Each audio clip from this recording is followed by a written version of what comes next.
Salut la vieille peau, c'est Sandra Colombo. Enfin, c'est moi la vieille peau, hein, parce que j'en avais marre que les minettes de 12 ans et demi m'expliquent la vie sur YouTube. Donc je me suis dit, hé, toi qui es vieille, voilà, qui a passé 40 ans, hein, soyons clairs, eh ben, t'as peut-être des trucs à dire aussi. Alors vas-y, lance-toi ma chérie. Voilà, d'où les vieilles peaux. Bon, eh ben, bonjour, salut, c'est le retour des vacances. Et je me suis dit, bon, bah c'est samedi, mais c'est pas grave, personne ne va regarder, mais c'est pas grave, je vais quand même faire une vidéo parce que j'ai envie de vous dire un truc depuis un moment. Euh, voilà, en fait, cet été, je suis allée au Festival d'Avignon.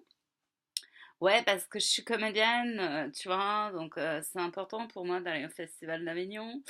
Et il m'est arrivé une petite expérience qui me trotte dans la tête depuis, donc c'était au mois de juillet, on est au mois d'août, t'as qu'à voir comment ça m'a trotté.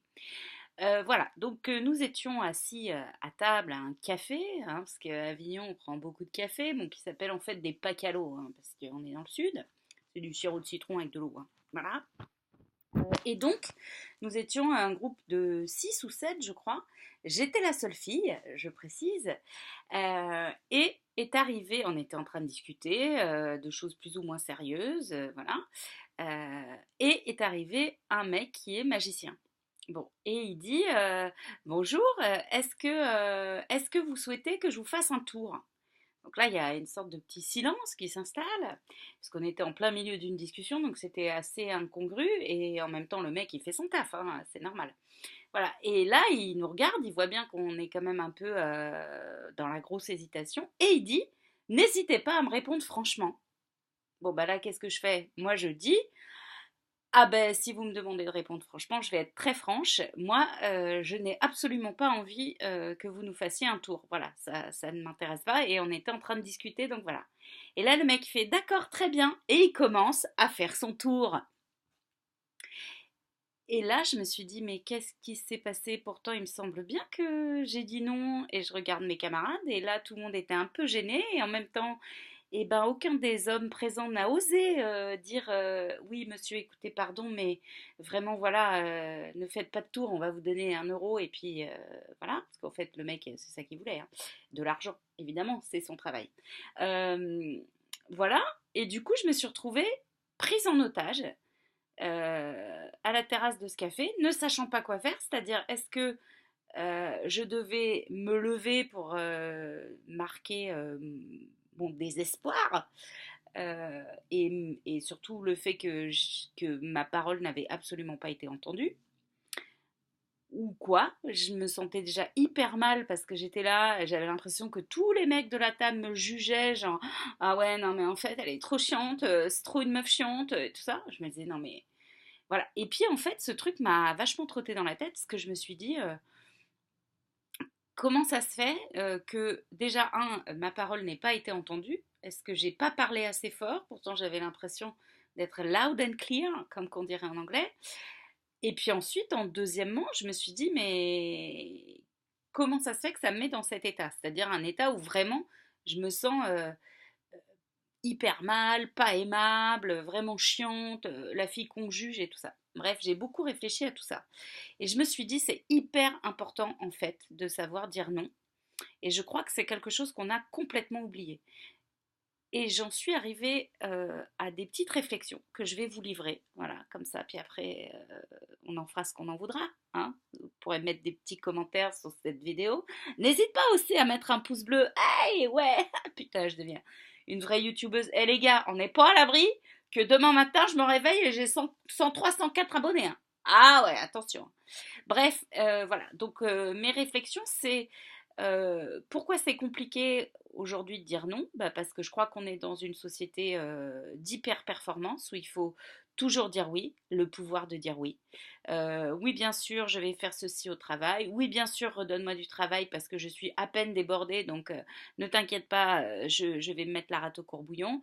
Oui, bien sûr, mon amour, faisons ce que tu veux. Oui, bien sûr, mon enfant, je vais te faire ce que tu veux à manger. Oui, bien sûr, je vais t'acheter ceci. Oui, bien sûr, nanana. Oui, je vais aller aussi courir 62 km pour garder la forme parce que je me suis levée à quelle heure ce matin? 6 heures. Ah, mais quelle heure est-il? à 22 h. Bah, j'ai encore un petit peu d'heures à tuer avant qu'il soit minuit. Parce que moi, je n'ai besoin que de 6 heures de sommeil. Oui, même à mon sommeil, j'ai dit, oui, tu peux venir, mais moins souvent. Voilà, bref, je me dis que on est dans une hyper société, dans une société d'hyper-consommation et que ça devient extrêmement compliqué de dire non. Or, je crois que dire non, c'est sauver sa peau, c'est s'affirmer comme un sujet, c'est de dire pardon, moi je ne suis pas d'accord, et qu'il faut décorréler le fait de dire non et le fait d'être une connasse ou d'être quelqu'un de chiant ou d'avoir mauvais caractère. Non, je pense que dire non, c'est s'affirmer comme un sujet. La preuve en est, les enfants, ils ont cette période vers 2, 3 ans où ils n'arrêtent pas de dire non. Mais ça ne sert pas à dire non au monde entier, etc. Ça sert dans leur construction psychique à se décoller de leur mère qui leur apparaît comme étant toute puissante.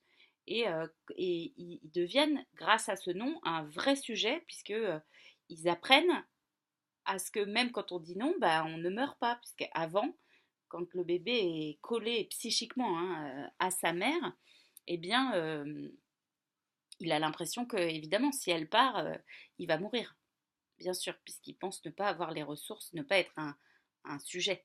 Bref, ça c'est un reliquat de mes cours de psycho. Oui, parce que je ne sais pas si je vous ai dit, mais vous avez en face de vous une psychopathe diplômée d'État. Non, oui, mesdames, messieurs, j'ai un DESS de psychopathologie clinique option psychanalyse. Je ne raconte pas que des conneries. Voilà. Donc savoir dire non, c'est important pour ça, parce que ça nous construit comme un sujet. Euh, voilà, ça c'est hyper important. Et après, je pense qu'on a tellement oublié de savoir dire non qu'il faut réapprendre avec des tout petits noms. Des noms avec un enjeu moins grand que dire tout de suite non à son patron, par exemple. Dites-moi, Sandra, vous pourrez me faire une copie en 62 000 exemplaires de ce document qui ne servira à rien? Non. Voilà, bien sûr, on dit oui dans ce cas-là, parce qu'on est comme ça, on fouette. Bah oui, ça fait peur finalement de dire non. C'est vrai, hein, posez-vous la question, c'est assez anodin, mais voilà, moi ça m'a mis dans un état, je vous jure, ce truc à Avignon, je me suis dit, mais sans déconner, euh, c'est dingue, parce que je me suis sentie mais vraiment mal, et en plus pas du tout soutenue. Je me suis un petit peu sentie comme Nicolas Hulot au gouvernement, je pense. Bon bah lui, il a eu le courage de dire non à Emmanuel Macron pour se dire oui à lui-même, parce qu'au final, dire non à quelqu'un, c'est souvent dire oui à soi-même. Je vous laisse méditer là-dessus. Voilà. Et aussi, qu'est-ce que je voulais vous dire d'autre? Je ne sais plus. Mais en tout cas, c'est très important, je pense, de réapprendre à dire non et à se positionner en tant que sujet. Voilà. C'était ça le but de cette vidéo. Bon, bah écoutez, voilà, c'est tout, hein. Je vous embrasse et puis voilà. Et puis bah, la bonne journée. Des bisous.